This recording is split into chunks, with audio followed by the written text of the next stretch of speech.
तशद्दुद से एक शख्स हलाक। मैं शेरपुर हवेली का रिहायशी हूँ।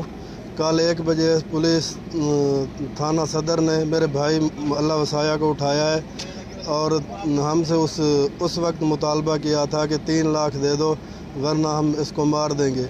शाम को जब हम मुलाकात पे आए कपड़े देने के लिए तो उन्होंने मुलाकात नहीं करने दी और कपड़े हमसे ले लिए। शायद लतीफ़ चन्नड़ ने कहा है कि मैंने बहुत से एनकाउंटर किए हुए हैं, शाम को 3 लाख दे देना, अगर 3 लाख नहीं दे तो कल अपने भाई की लाश ले जाना। फिर रात 2 बजे फ़ोन आ गया है कि आपके भाई को मार दिया है, उस DHQ में जाके उसकी लाश ले लेना। हम रात 2 बजे के इधर बैठे हैं, कोई जो है DHQ अस्पताल में बैठे हैं, कोई जो है इंतज़ामिया है, कोई हम कार्रवाई अमल में नहीं ला रही।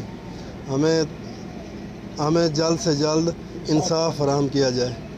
इंस्पेक्टर, सब इंस्पेक्टर समेत 12 पुलिस मुलाजमीन के खिलाफ कत्ल का मुकदमा दर्ज। मुलजमान की गिरफ्तारी के लिए छापे।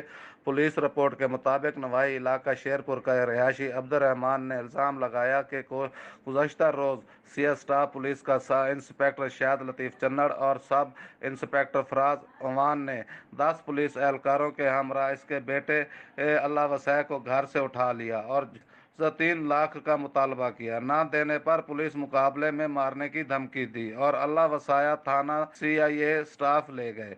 जब हम अल्लाह वसाया से मिलने गए तो सब इंस्पेक्टर फराज ने एक बार फिर 3 लाख मांगे और ना देने पर सुबह बेटे की लाश देने की धमकी दी और धिक्के देकर थाने से निकाल दिया। और आज इतला मिली कि अल्लाह वसाया को पुलिस ने मार दिया है। अल्लाह वसाया के वर्षा ने आला हकाम से इंसाफ की अपील की है। DPO सैयद करार हुसैन के मुताबिक मुलजमान इंस्पेक्टर शाहिद लतीफ़ चन्नड़, सब इंस्पेक्टर फराज अवान समेत 12 पुलिस मुलाजमीन के खिलाफ कत्ल का मुकदमा दर्ज करके की गिरफ्तारी जा रही है और 100% मेरिट पर तशवीश की जाएगी।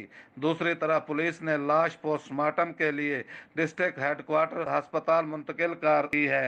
DPO लोधरा कहा कि पुलिस हिरासत में मुबीना तौर पर हलाक होने वाले अल्लाह वसाया की मौत पर DPO